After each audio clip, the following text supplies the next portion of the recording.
Attention, ces mouvements ne doivent pas être reproduits.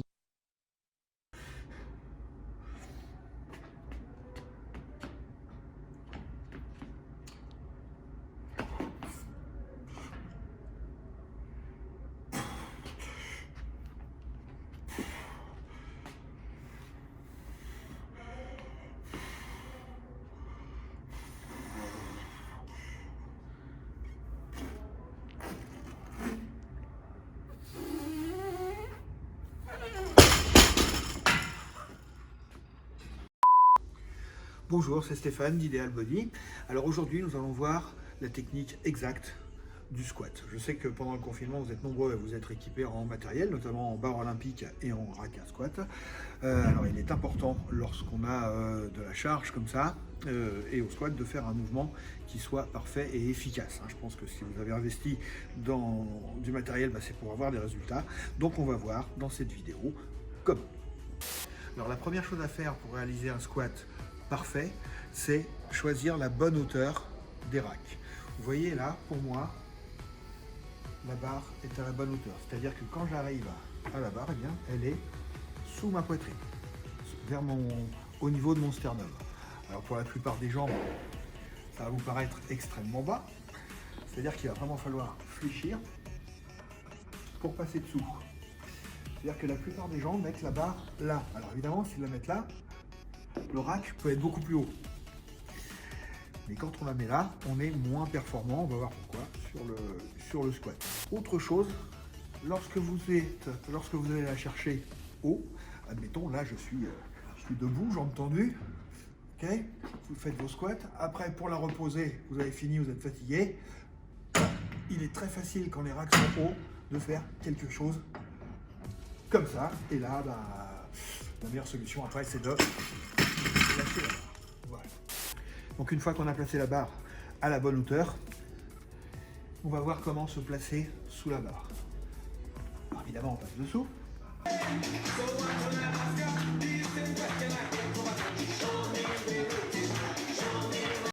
On la passe derrière soi et il faut la placer bas, pas sur les trapèzes mais sur les deltoïdes postérieurs. Vous voyez là, elle va vous paraître très basse mais pourtant c'est la position la meilleure pour l'intégrité du dos et pour la performance. Une fois que je l'ai placé comme ceci, je vais me dégager des racks bien sûr pour pouvoir faire un squat. Alors, on ne se balade pas avec la barre, on ne fait pas 5-6 pas vers l'arrière, vers l'avant. On a décroché la barre, par sécurité, on fait 1, 2, on place les pieds s'il faut, on les replace et on bouge plus. Vous voyez, moins on bouge, moins on a de chance de se casser la figure. Et ensuite, on peut squatter. Okay, et pour la replacer, quand on aura fini de squatter, ce sera pareil. On fait un pas, 2 pas, et là, je peux la lâcher, voilà, si je suis fatigué, donc, hop, on relâche les jambes et on lâche la barre. Voilà. Donc voilà comment faire du squat sécurisant. Je vous montre ce qu'il ne faut pas faire pour prendre la barre. Vous verrez en salle, la plupart des gens prennent la barre comme ça. C'est très, très dangereux, surtout une fois qu'ils mettront lourd. Très dangereux pour le dos. Donc la plupart des gens déjà ils la mettent en haut du dos, donc le bras de levier sur les lombaires est plus élevé. Ils passent pas complètement dessous, et ils la prennent, ils la décrochent comme ça. Ça c'est à proscrire absolument.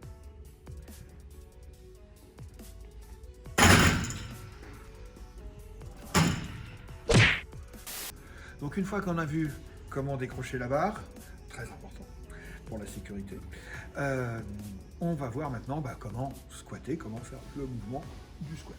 Donc une fois que j'ai pris la barre, 1, 2, je replace les pieds s'il faut. Donc la bonne position des pieds, c'est assez naturel. Vous voyez, imaginez que je vais reposer la barre, ça va être plus simple, pour vous montrer l'écartement des pieds.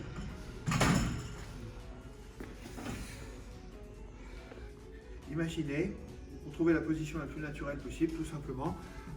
Vous faites un saut, vous atterrissez, vous regardez comment sont vos pieds, et ça va être votre position de base pour le squat. Voilà.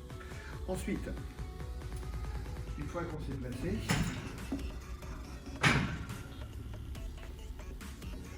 On va venir pousser les fesses vers l'arrière. La plupart des gens s'arrêtent là.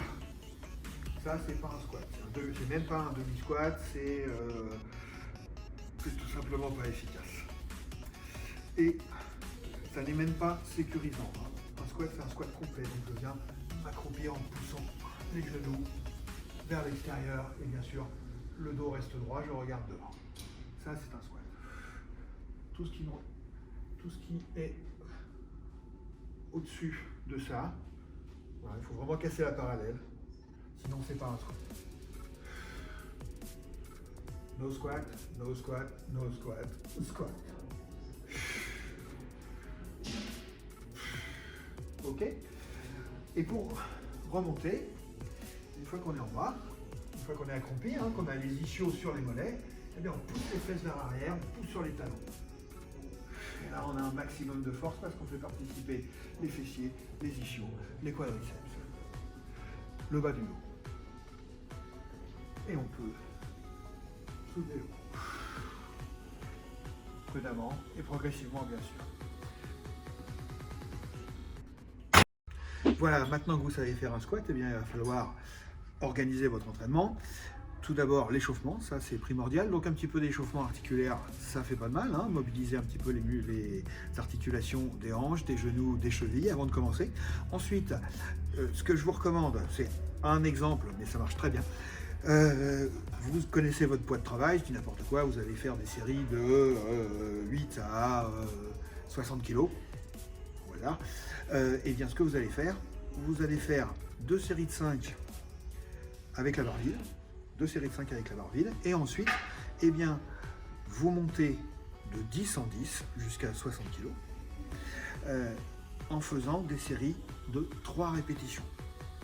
Ça peut vous paraître peu, vous inquiétez pas, faites-le avec très peu de temps de repos, faites-le rapidement, faut aller rapidement. Donc 2 séries à barre vide, 2 séries de 5, ensuite une série de 3 à 30 kg, une série de 3 à 40 kg, une série de 3 à 50 kg, et ensuite on passe à 60 kg, et là on peut faire ces séries de 8 de ce que vous avez défini. Voilà. N'oubliez pas, si vous avez aimé cette vidéo, de liker, partager, abonnez-vous à la chaîne pour être informé des nouvelles vidéos qui sortent, et moi je vous dis à très bientôt pour de nouveaux conseils.